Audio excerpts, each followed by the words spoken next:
say what you will about National Socialism, at least it's an ethos. Yeah. Say what you want about Dragon Hitler. At least she had... Hi, everyone. We're back. My name is Alison. I'm with Brian, and I have a special guest, Dr. Randomercam, who will be a voice emanating from the void. Ignore me entirely. I realize it's paradoxical to say ignore me, because if you did what I told you, then you wouldn't be ignoring me.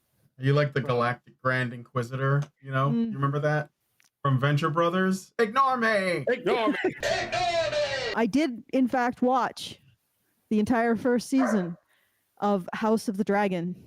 Good grief. It actually made me nostalgic for the final two seasons of Game of Thrones and the rise of Dragon Hitler. Because at least she had a plan. You know, she was proactive. If you guys don't know what House of the Dragon is about, it's basically a power struggle between Alison, who is the queen. She marries the king after his first wife dies, and the daughter of the king from the first wife, who he named the heir to the kingdom, even though there's never been apparently a female heir. I'll just call her Ratella. She has absolutely no interest, nobody's interests at heart, none whatsoever, just her own genital urges and desire for violence. She had no apparent plan for the country, but she literally expresses a hatred towards the commoners because they are skeptical of her. So she's cucked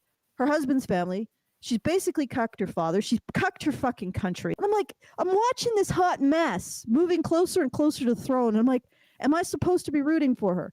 So initially, I was more for the other one, which I suppose Alison's supposed to be the foil to Ratella, because Alison takes the traditional path to the throne, which is giving birth to the next king.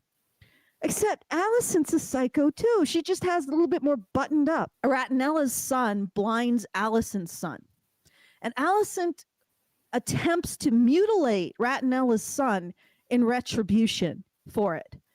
And I'm watching this process, this woman attempting to stab a child in the eye.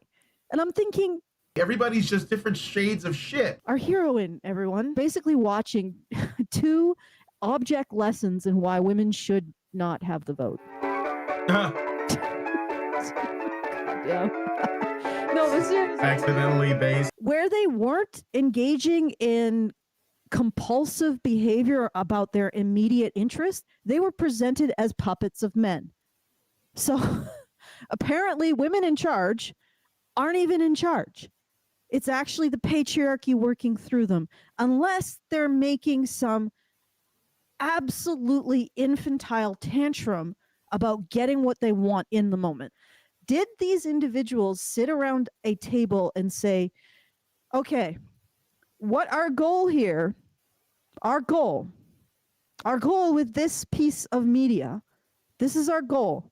It is to show everyone why women should not have power. As you describe it, it sounds like they're not being set up as universally hated characters who everyone's going to cheer for when they die. So I suppose the only sort of feasible silver lining to any of this is how future generations will look upon this genre. And it is kind of a whole new genre of titties just for the sake of it. Horror. I guess it's meta horror, because there's such a spooky disconnect between the ethics of whoever wrote it and the ethics of any audience beyond that ideological echo chamber.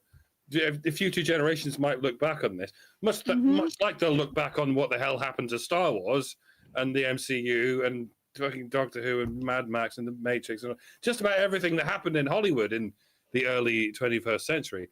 And they might actually be entertained in their horrified apprehension of this extended multiverse of worthless, indefensibly amoral female characters. What we need to do is we need to have finishing schools for girls where they learn to juggle cobras. At least it's an ethos. I thought I'd do a really quick update for everybody who helped me with my editing project for my novel, The Captive Eye. Just wanted to say that I have completed the developmental edit portion, and I am beginning bunch of very extensive revisions. However, I have also completed the first draft of my first chapter. It's not the first draft, it's like the umpteenth draft, but it's a draft that I'm finally satisfied with. And I'm going to be doing some polishing work with the editor, and hopefully I'll be able to present some of that to you all in the upcoming months by the end of summer. So stay tuned, and thank you for your kind attention.